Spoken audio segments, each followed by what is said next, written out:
Assalamualaikum Bapak Ibu semua. Waalaikumsalam warahmatullahi wabarakatuh. Terima kasih Pak Dekan.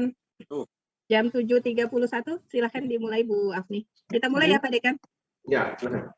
Baik, mohon izin untuk peserta kegiatan pagi ini dipersilakan untuk on kamera terlebih dahulu, termasuk semester 6 ya.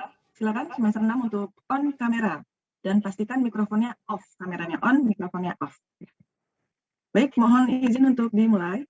Auzubillahiminasyaitonirrajim. Bismillahirrahmanirrahim. Assalamualaikum warahmatullahi wabarakatuh. Waalaikumsalam warahmatullahi wabarakatuh. Alhamdulillahirabbil alamin wa bihi nasta'in ala umuri dunya waddin. Assalatu wassalamu ala asrofil anbiya'i wal mursalin wa ala alihi wa sahbihi ajma'in.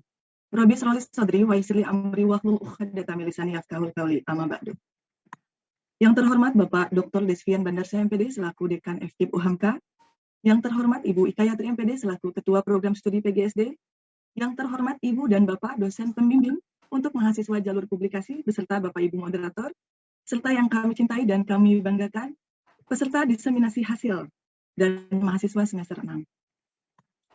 Puji dan syukur marilah kita panjatkan kehadirat Allah Subhanahu wa Ta'ala, karena berkat karunia-Nya kita dapat berkumpul dalam acara diseminasi tugas akhir mahasiswa jalur publikasi 18 Juni 2022. Salawat serta salam semoga tercurah limpah kepada junjungan kita Nabi besar Muhammad SAW, dan semoga keberkahannya sampai kepada kita selaku umatnya. Amin. Untuk membuka acara yang penuh keberkahan pagi ini, sama-sama kita buka dengan melafazkan basmalah. Bismillahirrahmanirrahim. Bismillahirrahmanirrahim. Selanjutnya yaitu menyanyikan lagu Indonesia Raya dan Mars Muhammadiyah. Peserta kegiatan dimohon untuk mendengarkan.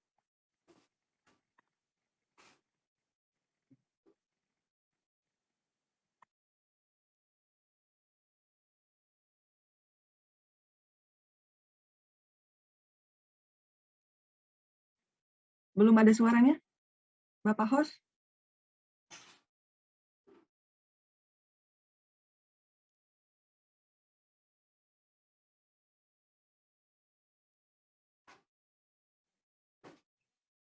Masih belum ada suaranya, Pak.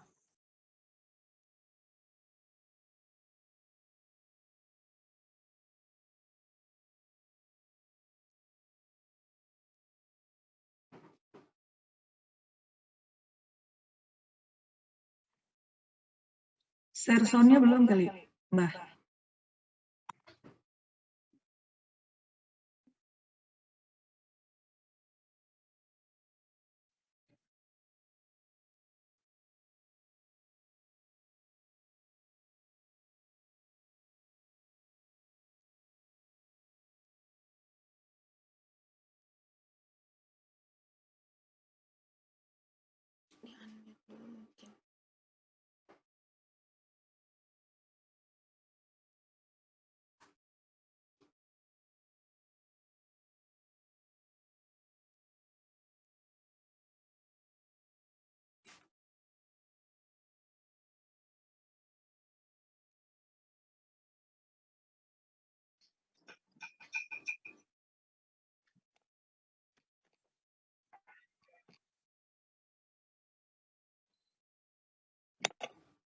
Baik, ada kendala teknis, kita langsung saja Bu Ika ya.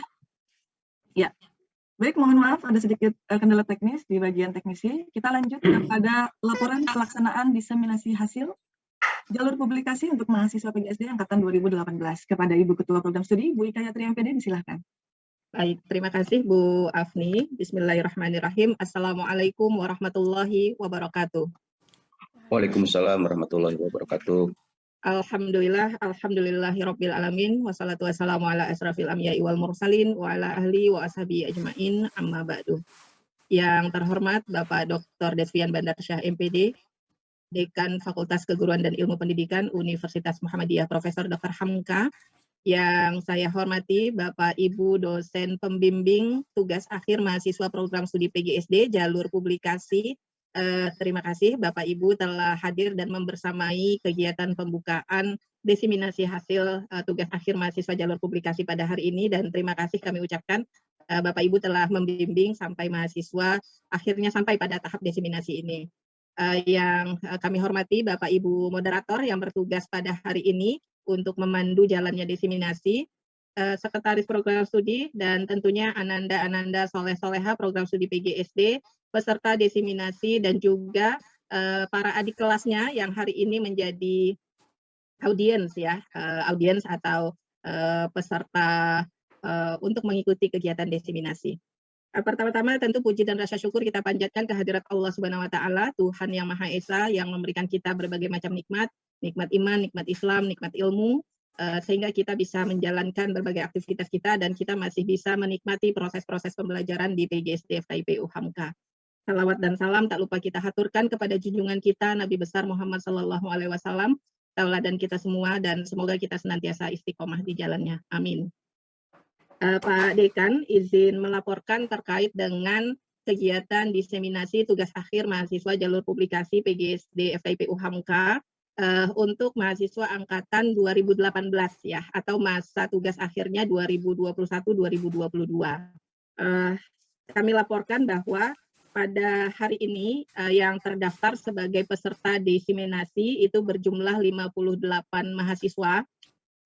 Yang dari 58 mahasiswa itu, alhamdulillah 37 mahasiswa itu tulisannya sudah publish dan sudah bisa diakses pada link-link jurnal sesuai dengan tempat publikasinya, dan 21 mahasiswa itu masih dalam proses LOA, yang baru terbit LOA-nya, tapi insya Allah nanti akan terbit, ada yang di akhir Juni, ada yang di Juli, ada yang di Agustus gitu. Jadi dari 58 itu 37 sudah publish, 21 masih LOA. Yang selanjutnya dari 58 tersebut ini sangat membanggakan, ternyata mahasiswa kita itu mampu untuk publikasi di jurnal-jurnal bereputasi atau terakreditasi Sinta gitu ya, sesuai dengan aturan SKD kan bahwa publikasi itu kalau di jalur Sinta 3-6 gitu ya, 1 dan 2 itu memiliki bobot nilai yang sebenarnya alhamdulillah gitu ya teman-teman, ini bobot nilainya itu sudah A tentunya kalau yang publikasi di jalur terakreditasi Sinta. Kami informasikan pula dari 58 itu yang akan terbit atau yang publish di Sinta 5 itu ada 1 orang, di Sinta 4 itu ada 4 orang, di Sinta 3 ada 48 orang, dan di Sinta 2 ini ada 5 orang. Nah, ini salah satunya bimbingannya Bu Afni nanti terbit di Sinta 2 ini. Jadi membanggakan sekali ada 5 orang mahasiswa kita yang juga bisa publish di Sinta 2. Berarti tahun depan targetnya harus Sinta 1 Pak Barok. Gitu ya. Dan untuk diseminasi ini izin melaporkan Pak Dekan dari 58 itu setelah acara pembukaan ini nanti kita akan di breakout room dan sejumlah 5 ruangan, jadi nanti ada room 1 sampai dengan room 5, dan di masing-masing room itu nanti peserta akan didampingi oleh satu moderator yang memandu jalannya diseminasi, dan tentunya Bapak Ibu dosen pembimbing nanti diperkenankan untuk bergabung sesuai dengan room mahasiswanya masing-masing gitu. Dan yang selebihnya ini kalau dilihat audiens kita ada 152 orang. Jadi kami juga mengundang mahasiswa semester 6 dan semester bawah ya, termasuk yang semester 8 untuk menjadi peserta yang nanti mereka bisa masuk ke room-room yang mereka minati sesuai dengan bidang penelitiannya masing-masing gitu. Jadi kalau peserta nanti kita bebaskan mereka mau masuk ke room 1, room 2, room 3. Yang paling penting ini menjadi sebuah pembelajaran, menjadi sebuah lesson bagi adik-adiknya, karena yang semester 6 maka di bulan September nanti itu sudah semester 7 dan tentunya juga sudah mulai masuk pada mata kuliah seminar proposal, di mana pada mata kuliah seminar proposal itu nanti mahasiswa semester 7 sudah mulai mengajukan usulan untuk tugas akhirnya, memilih dosen pembimbingnya dan menetapkan mau jalur publikasi atau mau jalur skripsi gitu. Jadi mudah-mudahan ini menjadi satu pembelajaran yang baik bagi anak-anak semester 6. Bagi yang semester 4 kalau ada yang bergabung ini juga menjadi sebuah pembelajaran ya, sehingga nanti ketiga tugas akhir lebih siap. Dan ini selamat untuk para mahasiswa yang 58 orang yang hari ini akan memaparkan hasil dari penelitiannya yang sudah terpublikasi atau yang masih menunggu publikasi. Sekali lagi selamat, dan mudah-mudahan ini menjadi catatan baik untuk program studi PGSD, terus mengikuti berbagai perkembangan, terus berpacu dengan berbagai berbagai perkembangan dan persaingan-persaingan positif gitu ya, sehingga ini akan menjadi nilai plus bagi program studi dan tentu menjadi kebanggaan bagi teman-teman yang lulus dengan jalur publikasi, karena karya yang sudah tersematkan di jurnal-jurnal yang online itu akan bisa dibaca oleh seluruh dunia gitu ya. Itu menjadi sebuah kebanggaan dan itu akan menjadi catatan yang tidak akan pernah hilang karena teman-teman punya record bahwa pernah publikasi dan telah mempublikasikan hasil penelitiannya. Mungkin itu Pak Dekan laporan dari program studi. Sekali lagi terima kasih kepada Pak Dekan. Mohon berkenan untuk memberikan penguatan, motivasi, dan juga membuka secara resmi diseminasi tugas akhir mahasiswa jalur publikasi PGSD FIP UHAMKA pada hari ini. Terima kasih. Billahi fisabilil haq, fastabiqul khairat. Wassalamualaikum warahmatullahi wabarakatuh. Waalaikumsalam. Baik, terima kasih kepada Bu Ika. Selanjutnya yaitu sambutan, motivasi sekaligus membuka kegiatan diseminasi tugas akhir mahasiswa jalur publikasi PGSD FKIP UHAMKA. Kepada Bapak Dekan, Bapak Dr. Desvian Bandarsyah MPD, disilahkan. Terima kasih, Ibu Afni. Assalamualaikum warahmatullahi wabarakatuh. Waalaikumsalam warahmatullahi wabarakatuh. Innal hamdalillah nahmaduhu wa nasta'inuhu wa nastaghfiruh. Wa na'udzu billahi min shururi anfusina wa min sayyiati a'malina. May yahdihillahu fala mudilla lahu wa may yudlilhu fala hadiya lahu. Asyhadu an la ilaha illallah wahdahu la syarika lah wa asyhadu anna Muhammadan abduhu wa rasuluh la nabiyya ba'da. Allahumma sholli ala Muhammad wa ala ali Muhammad. Amma ba'du. Bapak dan Ibu yang saya hormati, Ketua Program Studi Ibu Ika Yatri MPD, kandidat doktor, kita doakan dan kita support terus agar bisa selesai doktornya dalam 1 tahun ke depan ini paling telat. Ibu Nur Afni MPD juga kandidat doktor, tengah kuliah ya Bu Afni ya, seingat saya ya. Belum, Pak. Oh belum. Belum. Tahun depan itu. Ya. Kita doakan ya Bu Afni bisa masuk program S3, program doktor pada tahun ini. Bapak dan Ibu, pembimbing, sekaligus juga peserta diseminasi tugas akhir mahasiswa melalui jalur publikasi yang saya hormati dan saya banggakan. Saya kira dosen PGSD yang membimbing mahasiswa untuk menyelesaikan studinya melalui jalur tugas akhir berupa penerbitan artikel ilmiah yang dipublikasikan pada jurnal-jurnal bergengsi di Indonesia. Ukuran bergengsi di Indonesia itu adalah terakreditasi Sinta. Jadi Sinta 6 sampai Sinta 1. Sinta 6 itu Sinta yang paling kecil, bobot dan kebanggaannya. Sinta 1 itu Sinta yang paling besar, bobot dan kebanggaannya. Kalau terbit, Sinta 1 itu bagi dosen kumnya 30. Sinta 6 kumnya mungkin 10 atau 15 maksimal. 10 lah. Juga saudara-saudara mahasiswa yang hari ini merayakan keberhasilannya untuk mempresentasikan dan mendiseminasikan karyanya yang membanggakan, yang terbit dalam jurnal-jurnal yang saya sebutkan tadi. Anda adalah generasi Z. Generasi Z, ya Pak Barok, generasi Z ya? Pak Barok. Pak Barok ya, betul Pak Z. Pak Barok double zoom kayaknya. Ini generasi Z ya, peserta sidang skripsi ini. Masih di-unmute, Pak Barok. Di-unmute. Masih Pak Dekan, punten. Ini generasi Z Pak Barok ya? Ya, generasi Z. Pak Barok generasi ini kandidat doktor yang selalu lambat merespon WA, merespon telepon, dan merespon tegur sapa. Iya. Jadi kalau suka terlambat begitu Pak Barok memang. Agak ribet dan keserimpet. Nah, kalau saya enggak, kalau saya biasa cepat merespon, jadi begitu Bu Afni tegur langsung ngeling ke saya.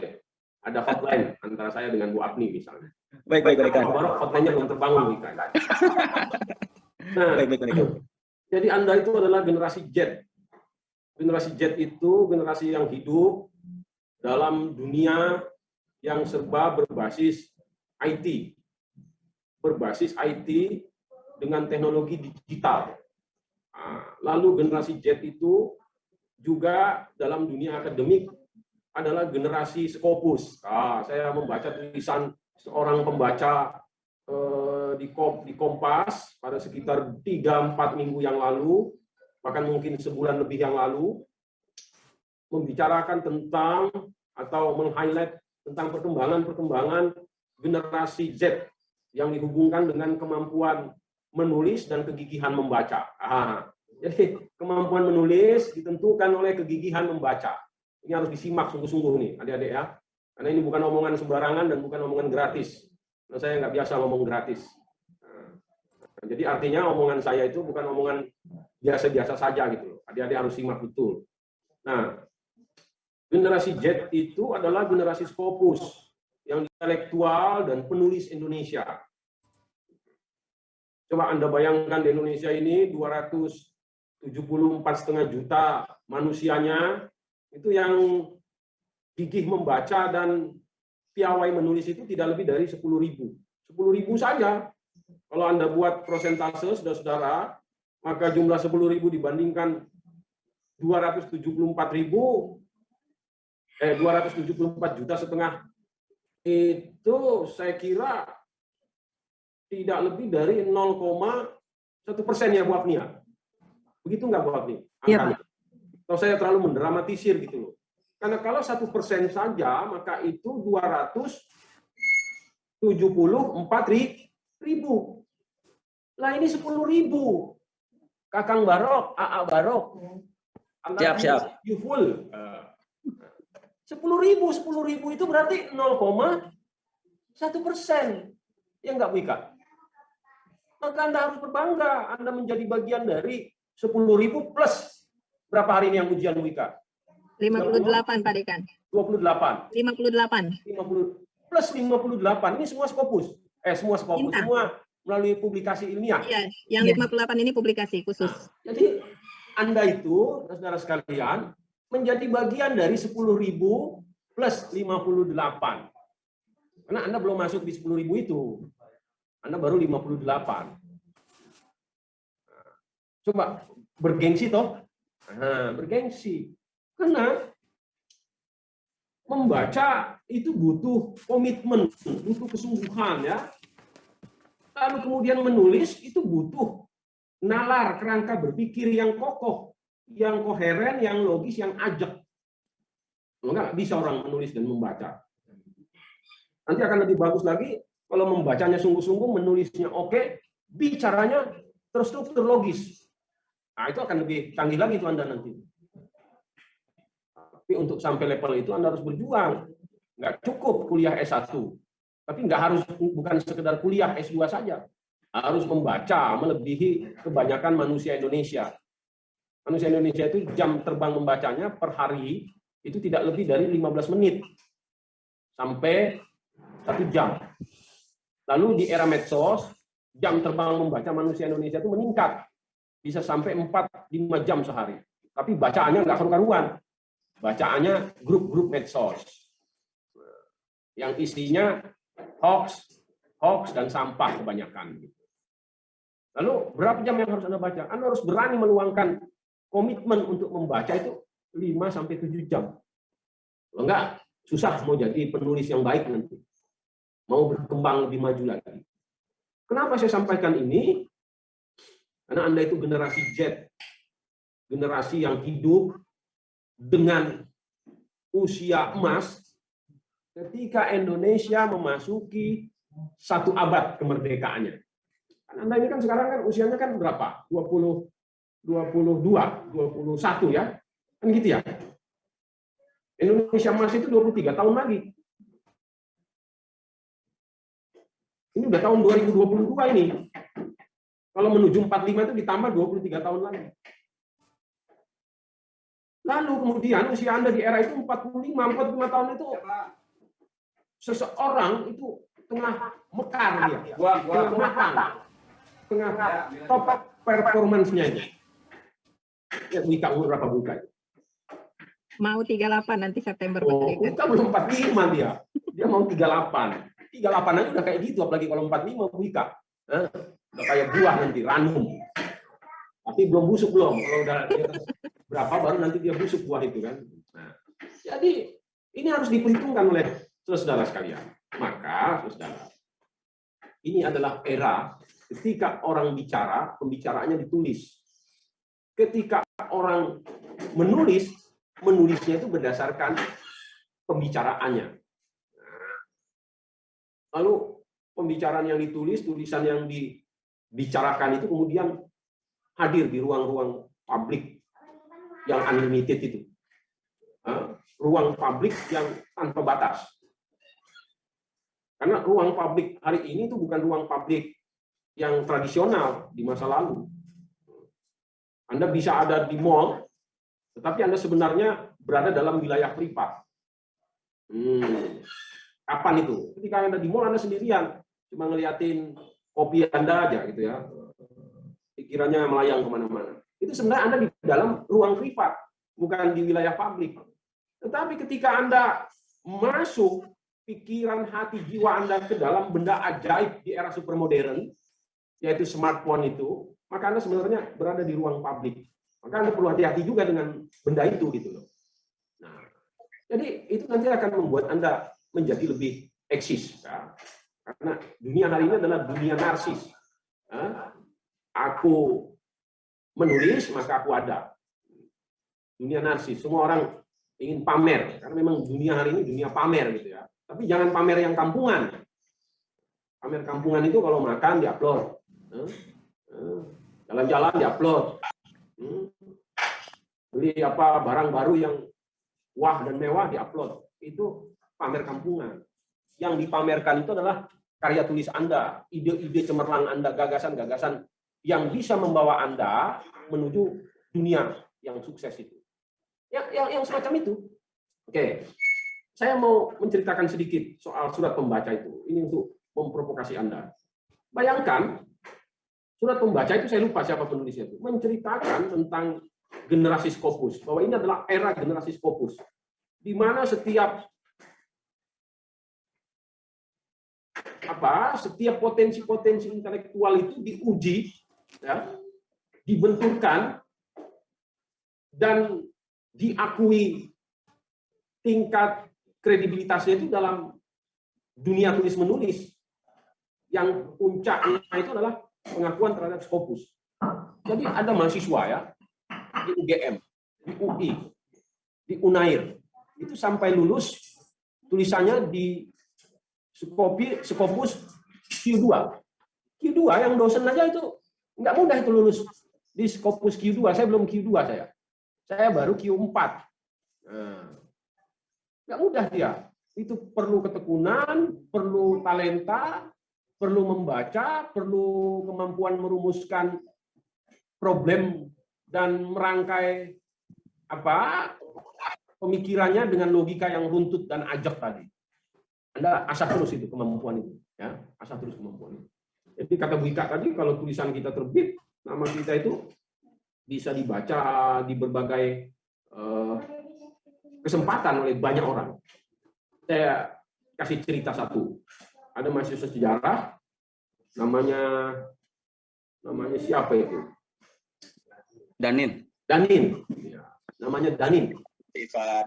Jenis kelaminnya laki-laki. Tulisan dia disitasi oleh lebih dari 300 sitasi. Saya aja nggak 300. Apalagi Bu Ika. Saya baru punya sitasi 48 atau 47. High index saya itu baru 4. Sudah berapa kemarin, Pak Barok? 4 atau 5. Padahal dia cuma menulis satu hal. Yang satu hal itu dia modifikasi, dia bolak-balik dalam bahasa Inggris, dalam bahasa Indonesia, dalam format judul yang lain. Singkat kata tulisannya cuma 4, tapi isinya itu aja, Pak Barok. Isinya tentang pembelajaran di era pandemi. Lalu itu membuat dia dikenal dan terkenal. Ya kalau udah 300 orang yang citasi itu dikenal dan terkenal. Saya menulis di GeoTimes, dibaca oleh 15.000 pembaca. Itu satu tulisan saya tuh. Karena tulisan saya itu, saudara sekalian, saya dikontak dari berbagai tempat sampai 5 kali. Tulisan itu aja itu. Tentang bodoh dan kebodohan di era post-truth itu. Lalu karena saya dikontak 4-5 kali untuk menjadi narasumber dengan tema itu, bayangkan itu. Berapa popularitas yang bisa saya dapatkan, berapa materi yang bisa saya terima. Padahal saya menulis itu hanya 2 jam, nggak lebih dari 2 jam. Karena saya nggak tahu pagi itu saya mood banget, enak nulis gitu ya. 2 jam jadi itu artikel itu. Dan tidak panjang, sekitar 7 halaman. Nah, jadi begitulah kira-kira. Anda jangan mimpi ya, mau populer menjadi artis. Karena Anda bukan artis. Kecuali memang ada kecelakaan dalam nasib Anda, itu lain ceritanya. Jadi Anda itu adalah calon guru. Jadi kalau Anda mau populer, gelutilah dunia itu dengan sungguh-sungguh. Guru itu adalah dunia ilmu. Ilmu dia harus punya. Salah satu ciri orang berilmu itu dia menulis. Ya. Maka geluti itu. Tapi mana tahu Anda mengalami kecelakaan masa depan gitu kan. 10 tahun lagi tiba-tiba jadi bintang iklan gitu ya.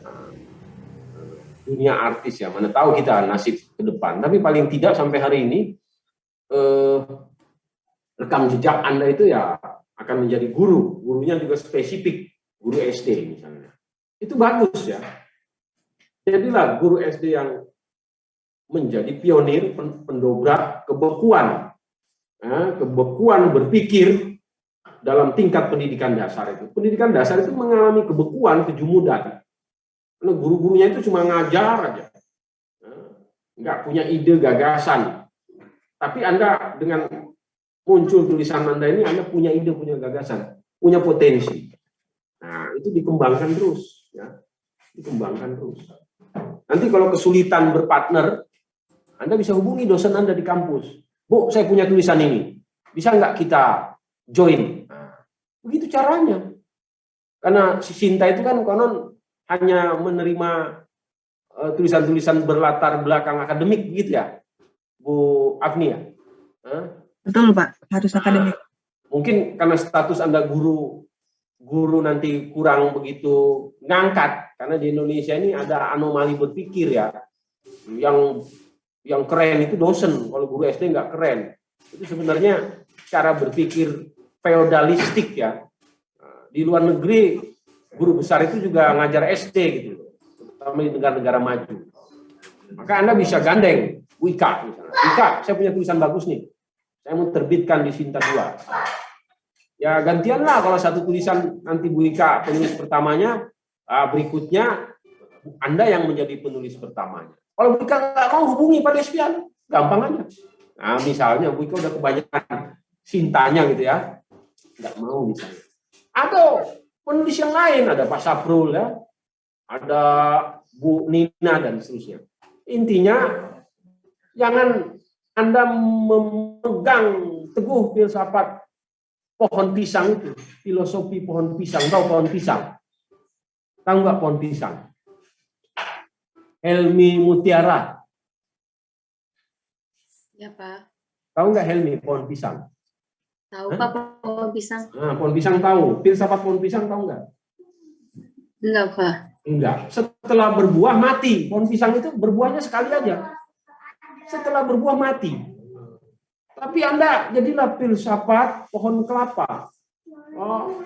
Makin tua, makin banyak buahnya dan makin bersantan. Jadi kira-kira begitu. Oke, yang terakhir ya. Yang lama-lama pula ini. Sudah jam 8 lewat. Saya harus geser ke Matraman, ada diskusi. pagi ini diskusinya yang judulnya itu agak genit ya, agak genit tapi mesra. Benarkah Pancasila lahir pada 1 Juni 45? Itu buat saya agak genit gitu. Tapi mesra. Kenapa saya bilang agak genit? Karena itu dipengaruhi oleh pandangan-pandangan yang berkecamuk dalam dunia politik kita hari ini, dalam dunia sosial kita hari ini, yang diwariskan dari 2 babak, 3 babak pemilihan presiden dan pilkada. Jadi semua digugat kemudian oleh masyarakat kita, termasuk Pancasila itu, yang benar lahirnya kapan? Masa iya lahirnya tanggal 1 Juni? Apa bukan karena kepentingan kekuasaan hari ini lalu ditetapkan 1 Juni? Nah, itu saya diminta bicara itu nanti, makanya nggak bisa lama-lama saya Bu Ika ya, di sini saya undur diri. Nah, yang terakhir, kita ini Ika udah termasuk yang lebih maju, bahkan dibandingkan Fakultas Syariah dan Hukum Universitas Islam Jakarta. Kita ini lebih maju. FKIP lebih maju, PGSD lebih maju lagi. Karena saya 5 hari yang lalu saya diundang di UIN untuk menyampaikan persoalan-persoalan terkait dengan penyelesaian studi mahasiswa S1 melalui tugas akhir jalur publikasi. Saya diminta membicarakan itu. Saya sampaikan pengalaman UHAMKA gitu ya, pengalaman PGSD juga tentunya, di samping matematika, bahasa Indonesia, sejarah, biologi, fisika, dan hampir seluruh program studi kita. Dan luar biasa sekali apresiasi mereka. Maka kemudian ini adalah proses-proses yang membanggakan. Tetapi kita harus menjaga betul bersama-sama bahwa itu memang pekerjaan mahasiswa, bukan pekerjaan dosennya. Dalam pengertian tulisan mahasiswa jelek amat nih, dosen kemudian merubah lebih dari 40% misalnya. Tetapi kalau kemudian dosen membimbing mahasiswa, lalu ada gagasan-gagasan yang kontradiktif dalam hubungan antar paragraf misalnya, lalu kemudian ada gagasan yang kurang mendalam, dosen memberi catatan, itulah tugas dosen pembimbingnya. Tapi mahasiswa yang harus menuliskan. Jadi jangan kita, maksud saya, membangun kebanggaan yang semu. Wika, Bu Afni ya, Bapak Ibu sekalian. Kebanggaan yang semu itu tidak ada maknanya begitu. Tapi kita membangun kebanggaan yang betul-betul genuine. Oh, ini adalah tulisan mahasiswa. Intervensi campur tangan dosen itu pada batasan-batasan membimbing. Kira-kira semacam itu. Maka saya mengucapkan selamat kepada saudara-saudara sekalian yang telah menyelesaikan tugas akhirnya dan sekarang ingin diseminasikan. Saya sangat mengapresiasi keberhasilan itu, juga keberhasilan Bapak dan Ibu yang membimbingnya. Tentu saja keberhasilan program studi yang mendorong dosen dan mahasiswanya untuk menyelesaikan studi melalui jalur publikasi yang membanggakan. Mudah-mudahan dalam tepuk tangan dan euforia fansnya bukan, tapi mereka adalah individu-individu yang berada di dalam kamarnya membaca, berada di jalanan membaca, berada di mall membaca dengan tekun gitu ya. Itu modalnya, dengan tekun. Lalu bacaannya itu harus terkait dan berhubungkan dengan ide-ide yang kompleks. Nggak bisa dengan hanya satu ide. Nanti Anda menjadi penulis picisan. Ide-ide yang kompleks, yang itu didasarkan oleh pendekatan membaca yang bersifat multi, inter dan cross disiplin keilmuan gitu. Anda boleh sekedar, mohon maaf saya pakai istilah sekedar gitu ya, menjadi guru SD. Ya. Tapi pikiran Anda itu harus jauh melampaui pikiran guru SD yang membuat mereka terbelenggu di sekolah-sekolah, di kelas-kelas, dalam tradisi-tradisi yang membekukan itu. Anda harus melompat, ya. Anda punya potensi itu. Kalau tidak, Anda nanti akan hilang lenyap, digilas oleh roda perubahan dan kehidupan. Saya kira itu kita buka, Bapak dan Ibu, saudara sekalian, kegiatan diseminasi tugas akhir mahasiswa jalur publikasi pada program studi pendidikan guru sekolah dasar, Fakultas Keguruan dan Ilmu Pendidikan Universitas Muhammadiyah Profesor Dr. Hamka pada hari Sabtu 18 Juni 2022 dengan mengucapkan Bismillahirrahmanirrahim. Bismillahirrahmanirrahim. Semoga Allah memberikan ridho kepada kita semua untuk menjadi lebih baik melalui proses-proses diseminasi ini. Saya mohon maaf atas dan saudara sekalian, tentu ada kehilapan dan kekurangan dari kata, kalimat, dan perspektif yang telah saya utarakan itu. Untuk itu saya mohon maaf. Demikian lebih kurangnya, dan saya mohon undur diri juga. Nasrul minallah wa fatun qarib wa basyiril mu'minin. Wassalamualaikum warahmatullahi wabarakatuh. Waalaikumsalam warahmatullahi wabarakatuh. Waalaikumsalam warahmatullahi wabarakatuh. Terima kasih atas motivasi, penguatan, serta telah membuka acara diseminasi tugas akhir mahasiswa jalur publikasi kepada Bapak Dekan. Satu kata yang sangat memotivasi, Pak Dekan, aku menulis maka aku ada. Alhamdulillah, berarti 58 peserta hari ini dinyatakan eksis ya Pak Dekan, karena telah berhasil menulis. Mudah-mudahan bisa eksis terus ya. Tadi tanda kutipnya sekedar menjadi guru SD pun harus tetap eksis dan tetap menulis. Terima kasih banyak Pak Dekan. Baik, selanjutnya yaitu breakout, tapi sebelum di breakout kita tutup dulu. Demikianlah serangkaian acara pembukaan kegiatan diseminasi tugas akhir mahasiswa jalur publikasi untuk mahasiswa program studi PGSD FKIP UHAMKA yang dilaksanakan pada hari Sabtu 18 Juni 2022. Selanjutnya kita tutup dengan sama-sama melafazkan hamdalah. Alhamdulillahirabbil alamin. Nasrul minallah wa fathun qarib wa basyiril mu'minin. Wassalamualaikum warahmatullahi wabarakatuh. Waalaikumsalam warahmatullahi wabarakatuh. Selanjutnya acara diserahkan Terima kasih, kepada moderator. Pak Dekan. Terima kasih Pak Dekan. Pamit ya. Ya, Pak Dekan. Recording stopped. Mahasiswa. Assalamualaikum Waalaikumsalam. Terima kasih Pak Yamin. Ini Bapak Ibu dosen pembimbing yang hadir nanti berkenan untuk masuk di room peserta sesuai dengan bimbingannya masing-masing ya.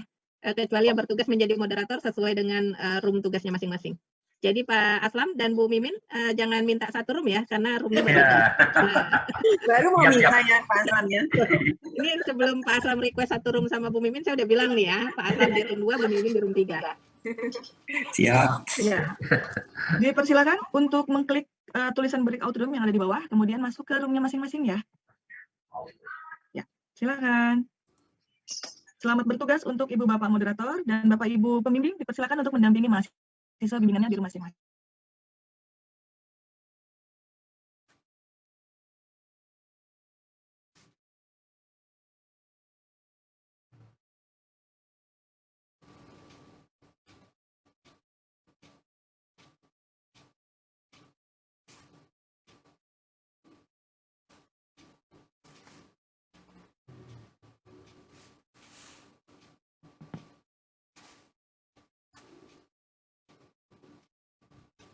Recording in progress.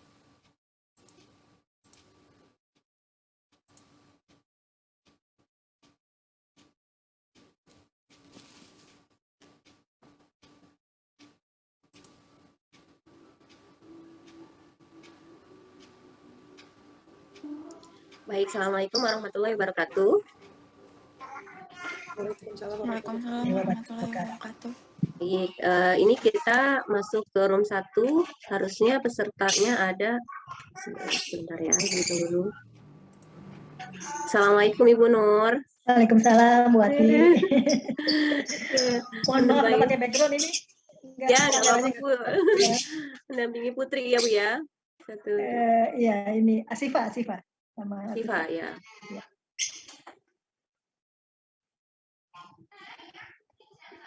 Baik, kita mulai saja ya Bu ya. biar teman-teman adik-adik juga sekalian tegangnya itu sudah berakhir gitu ya. Ya, betul. Baik, untuk seluruh peserta diseminasi kita mulai saja ya. Bismillahirrahmanirrahim. Assalamualaikum warahmatullahi wabarakatuh. Kita lanjutkan kegiatan diseminasi kita dengan melakukan presentasi dari masing-masing peserta. Room 1 ada 11 peserta dari dari Rizka, Ananda Rizka, Ananda Destia, Ananda Rahmawati, Ananda Aska, Ananda Atika, Ananda Ashifa, Ananda Aroshid, Ananda Dwi Aulia, Ananda Dwi Anggi, Ananda Aulia Firlia, Ananda Amalia, dan Ananda Nyantika. Ada 12 berarti totalnya ya. Mohon izin nanti kita sama-sama sepakati ya untuk setiap peserta maksimal diberikan waktu untuk mempresentasikan hasil penelitiannya itu selama 10 menit, kemudian dilanjutkan dengan tanya jawab. Nah, setelah itu kita lanjutkan untuk peserta berikutnya. Oke, Neng, silahkan.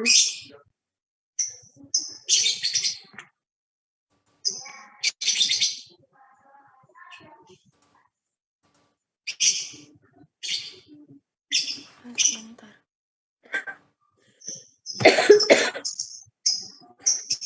Udah muncul belum, Bu? Maaf. Loading, Neng. Nah, sudah.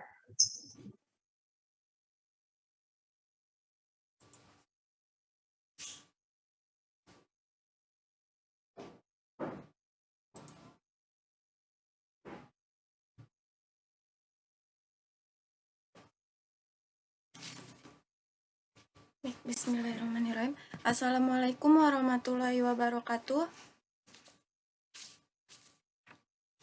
Yang saya hormati, Ibu Bapak dosen yang sudah hadir pada pagi hari ini, serta teman-teman semua yang berkesempatan hadir pada pagi hari ini. Pada kesempatan ini, saya mohon izin untuk memaparkan hasil penelitian saya yang berjudul Problematika Guru dalam Penggunaan Video YouTube sebagai Media Pembelajaran di Sekolah Dasar oleh Destia Ramadina dengan NIM 18010251216.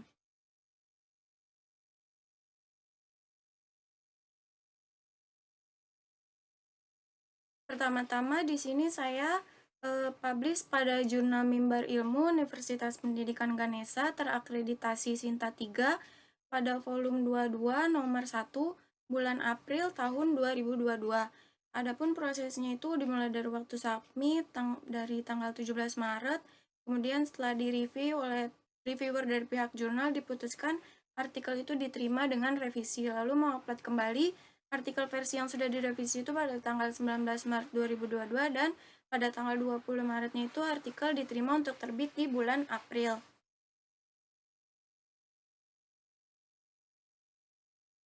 Selanjutnya, pada bagian pendahuluan ini dilatar belakangi oleh perkembangan dunia yang telah memasuki era revolusi industri 4.0. Salah satu tren terkini menekankan pemanfaatan teknologi digital sebagai media dalam proses pembelajaran. Pemanfaatan teknologi ini sangat dianjurkan karena sesuai dengan karakteristik peserta didik usia sekolah dasar dalam hierarki Piaget masih dalam tahap operasional konkret. Sehingga pada tahap ini pramedia sangat dibutuhkan agar siswa lebih mudah memahami materi. Salah satu opsi populer bidang teknologi informasi komunikasi saat ini yaitu YouTube, yang merupakan salah satu situs layanan berbagi video di internet yang memuat konten-konten edukasi yang kekinian. Untuk itu, guru dituntut memiliki pengetahuan yang cukup tentang cara menggunakan media video YouTube. Akan tetapi, berdasarkan studi pendahuluan dan pengamatan awal yang dilakukan, ditemukan masih terdapat guru yang mengalami kesulitan dalam menerapkan media video YouTube. Tujuan dari penelitian ini yaitu untuk menganalisis problematika yang dihadapi guru dalam penggunaan video YouTube sebagai media pembelajaran di sekolah dasar. Untuk metode penelitian ini menggunakan metode penelitian kualitatif.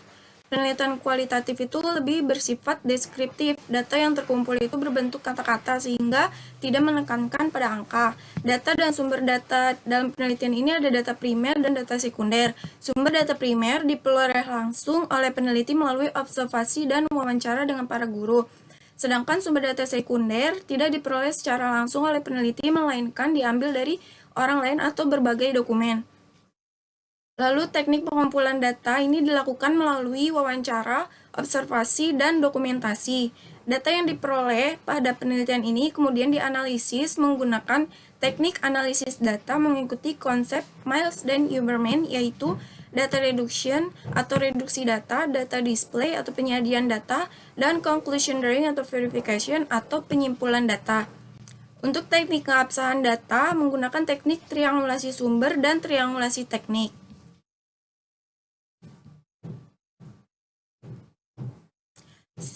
Selanjutnya, hasil dan pembahasan.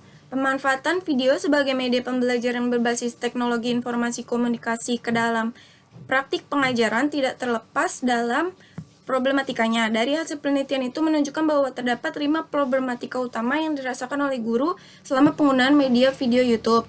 Ada ketersediaan sarana, masalah teknis, sikap peserta didik, alokasi waktu, dan kesesuaian konten. Problematika yang pertama yaitu kurangnya ketersediaan sarana. Problematika ini yang paling umum ditemukan oleh guru yaitu kurangnya ketersediaan perangkat media yang mendukung. Terkhusus dalam penggunaan media pembelajaran berbasis teknologi informasi komunikasi, sarana ini merupakan salah satu faktor yang sangat berpengaruh. Terkhusus dalam sarana ini tanpa sarana yang memadai, maka guru akan banyak mengalami kesulitan. Adapun kendalanya itu yaitu jumlah sarana yang tersedia di sekolah kurang memadai, jangkauan WiFi yang tidak luas, dan daya listrik yang kurang. Di samping ini, kondisi infrastruktur sekolah menjadi kendala dalam menerapkan media pembelajaran berbasis teknologi. Yang kedua yaitu problematika mengenai kesesuaian konten dengan materi ajar. Dalam hal ini, konten video seperti kesesuaian isi, tema, kualitas, dan durasi video merupakan prinsip yang perlu dipertimbangkan dalam menggunakan video YouTube di kelas agar mampu menjelaskan materi dengan lebih nyata. Adapun hasil penelitian menunjukkan bahwa guru mengalami kesulitan mencari channel video yang relevan langsung dengan materi pelajaran yang akan dipresentasikan. Yang kedua, guru kesulitan dalam menemukan video yang sesuai dan menggambarkan tema yang ada pada buku siswa. Yang ketiga yaitu guru juga mengalami kesulitan karena video memuat istilah yang berbeda dengan istilah ilmiah yang disampaikan guru pada siswa. Problematika lain yang dirasakan guru adalah masalah teknis terkait proses penggunaan video yang memerlukan waktu lama karena pengetahuan dan keterampilan guru. Hal ini dikarenakan kompetensi teknologi guru yang masih minim tentang cara mendownload video YouTube sehingga menyulitkan saat pengunduhan. Sehingga dalam hal ini, keterampilan guru baik membuat maupun menggunakan video dalam pembelajaran menjadi prinsip utama yang perlu dipertimbangkan dalam menggunakan video di kelas. Problematika selanjutnya yaitu guru kesulitan mengatur waktu pada saat proses pembelajaran atau alokasi waktu. Hal ini dikarenakan durasi video yang tersedia di YouTube itu banyak dan bervariasi.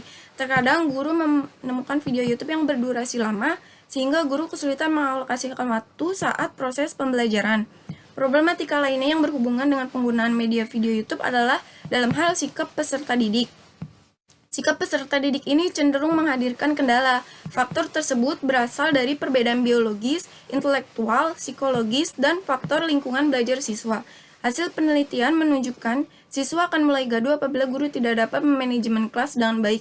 Guru kesulitan mempertahankan kondisi belajar yang kondusif pada saat menerangkan materi selama video diputar, karena kemampuan dan latar belakang peserta didik yang berbeda-beda. Oleh karena itu, guru perlu mendesain ruang kelas sedemikian rupa, serta seperti penempatan tempat duduk dan posisi peserta didik agar lebih nyaman dalam menonton video, sehingga pembelajaran dapat berlangsung secara optimal. Selanjutnya ada simpulan. Berdasarkan jabaran-jabaran tersebut, diperoleh simpulan bahwa kesulitan yang paling umum ditemui oleh guru adalah kesulitan pemilihan konten media video YouTube yang relevan dan kurang tersedianya perangkat media yang mendukung. Jadi problematika yang banyak dihadapi oleh guru di kelas tinggi adalah kesesuaian konten dan ketersediaan sarana. Kesulitan ini dapat dibantu dengan dukungan dari para konten kreator dan pihak lain untuk menyediakan konten yang lebih relevan dan bantuan pihak sekolah untuk mengupayakan menyediakan perangkat pendukung yang memadai, sehingga pembelajaran dapat berjalan dengan baik. Sekian pemaparan hasil penelitian yang dapat saya sampaikan, kurang lebihnya mohon dimaafkan. Wassalamualaikum warahmatullahi wabarakatuh. Selanjutnya saya kembalikan kepada Ibu Wati Sukmawati. Baik, waalaikumsalam warahmatullahi wabarakatuh. Terima kasih atas pemaparannya Ananda Desya Ramadina. Selamat datang untuk Pak Dr. Iza Rahman. Terima kasih sudah mendampingi putrinya ya Pak ya untuk destinasi kali ini. Baik, berikutnya Ibu persilahkan kepada Ananda-Ananda yang lain kiranya apa kendala atau permasalahan atau yang berminat untuk melakukan penelitian dengan tema yang sama kepada Kakak Destia ya. Silakan untuk semester 6.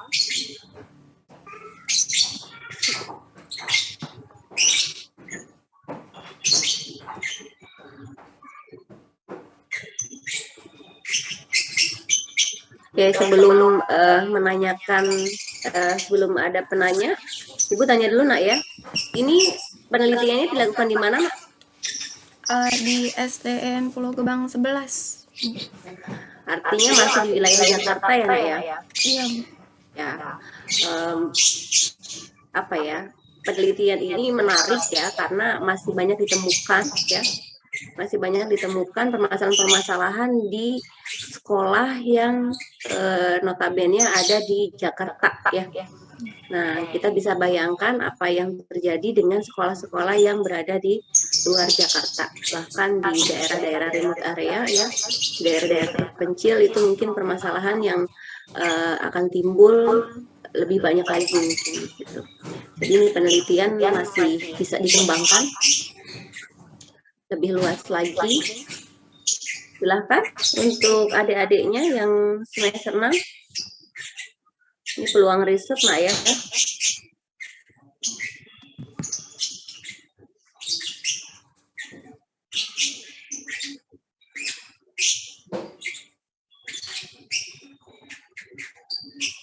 Ini nggak ada yang tanya nih.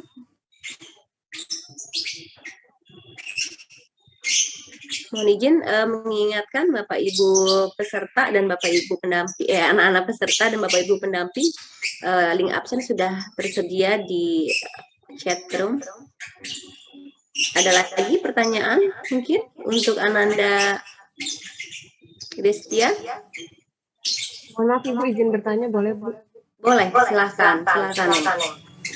Oh, baik, sebelumnya perkenalkan nama saya Nathan Mariati, izin bertanya. Sebelum menentukan judul itu, apakah perlu observasi ke sekolah tujuan penelitian atau gimana? Sehingga tahu judulnya itu problematika guru. Terima kasih. Ya, Baik Ibu, mohon izin menjawab ya Bu. Tadi izin menjawab dari pertanyaan Miratun. Jadi sebenarnya judulnya itu udah dari semester 5. Nah, di mana dapat judul itu kalau untuk saya pribadi itu pertamanya saya baca-baca jurnal semuanya, ada minimal 30 jurnal itu kalian baca terus kalian review gitu. Nah, terus mana sih kira-kira yang poin-poin yang menarik gitu buat kalian, atau dari misalkan di bagian simpulan dari artikel itu ada saran-saran atau gitu. Nah, dari situ bisa dapat inspirasi gitu kayak mau ngambil judul ini. Nah, kebetulan kemarin pas PLP 2 itu judulnya juga udah di ACC gitu kan. Jadi sekalian observasi juga di situ. Jadi pas banget gitu. Begitu, Bu. Baik, terima kasih. Baik, terima kasih Kak Destia sudah menjawab betul ya, sambil menyelam minum susu gitu, sambil PLP sekalian ambil data dan mencari permasalahan yang ada di lapangan. Baik, ada lagi pertanyaan?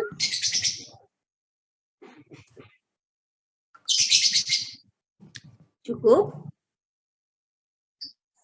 Ini cukup sepertinya.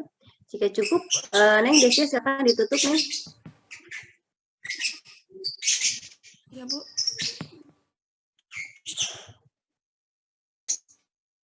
Baik Ibu, sekian presentasi yang dapat saya sampaikan, kurang lebihnya mohon dimaafkan.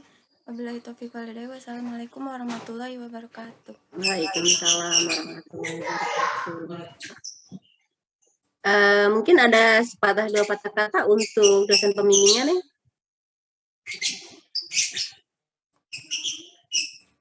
Ya, Bu. Belum mempersiapkan ya. Kayak sidang terbuka doktoral yang jadinya. Oke, nggak apa-apa, terlalu panik gitu ya, Desia. Untuk peserta diseminasi yang lainnya, sebetulnya tahap panik itu sudah dilewati pada saat mensubmit tulisan di sebuah jurnal. Nah, kali ini adalah mempresentasikan hasil penelitiannya gitu. Tidak usah tegang, tidak usah cemas gitu kan. Jangan sampai ada yang tremor di awal waktu. Silahkan dibikin santai gitu agar biasanya kalau tegang itu yang harusnya terfikirkan tuh hilang gitu, tiba-tiba hilang. Santai saja ya. Untuk peserta semester 6 juga tidak usah terlalu tegang juga, terbawa tegang gitu, karena lihat kakaknya semuanya sepertinya tegang banget gitu kan, karena dengan terpublish di sebuah jurnal artinya tulisan yang sudah kita buat itu sudah layak gitu ya. Jadi sudah, masa tegangnya itu sebetulnya sudah selesai gitu ya. Oke, Neng ya. Baik, peserta diseminasi yang kedua sudah selesai. Terima kasih atas tampilannya Ananda Destia Ramadina. Mudah-mudahan kegiatan menulisnya terus berlanjut ya, Neng ya. Oke, izin Ibu lanjutkan untuk peserta diseminasi berikutnya, yaitu Ananda Rahmawati dengan dosen pembimbingnya Bapak Dr. Kasriman MPD. Publikasinya dilakukan di Jurnal DSPT. Silakan, Nak. Terima kasih Bu Wati Sukmawati. Sebelumnya izinkan saya share screen ya, Bu.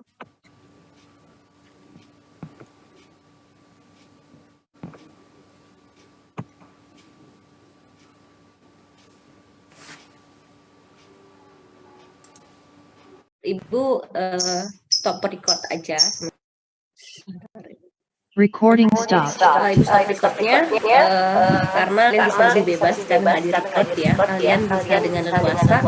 Ini Ibu ingin mengucapkan selamat kepada ke-12 peserta diseminasi di rumah 1 ini. Selamat atas kesuksesan kalian, bagaimanapun kalian tergopoh-gopoh gitu kan, jatuh bangun untuk sampai di titik ini.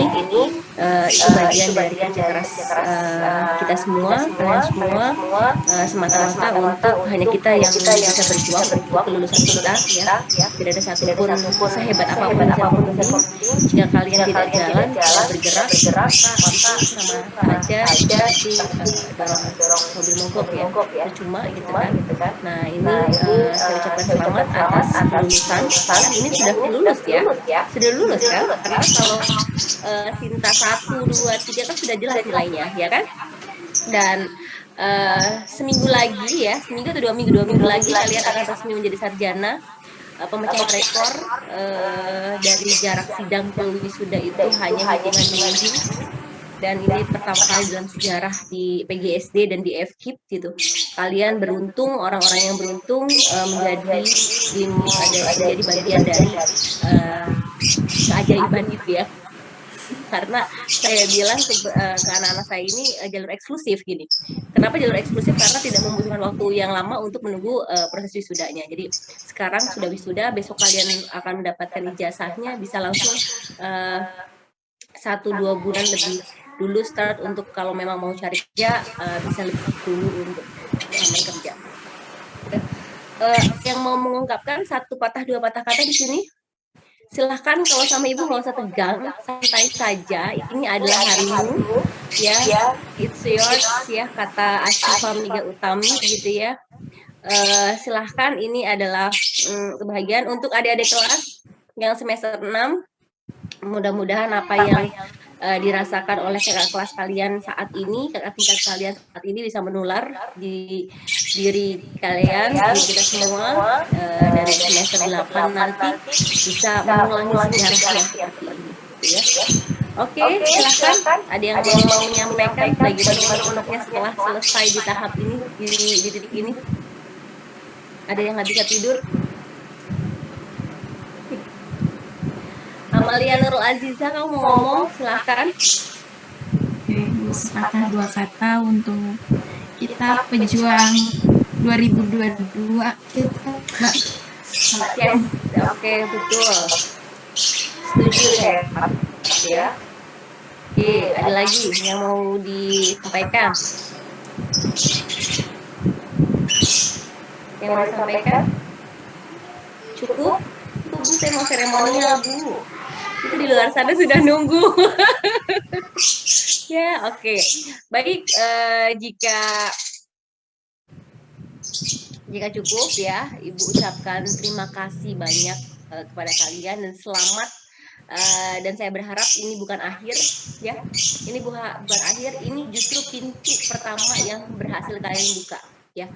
Untuk seperti pesan Pak Dekan, untuk tulis menulis ini bukan yang akhir juga, tapi ini adalah starting point untuk kalian untuk peletak batu dasar untuk bisa melangkah ke penulisan-penulisan berikutnya. Ya, terima kasih atas kehadirannya. Mohon maaf jika ada kesalahan dan kekurangan saya sebagai moderator. Sekian, Assalamualaikum warahmatullahi wabarakatuh. Waalaikumsalam warahmatullahi wabarakatuh. Terima kasih. Oke, tutup ya, sama-sama.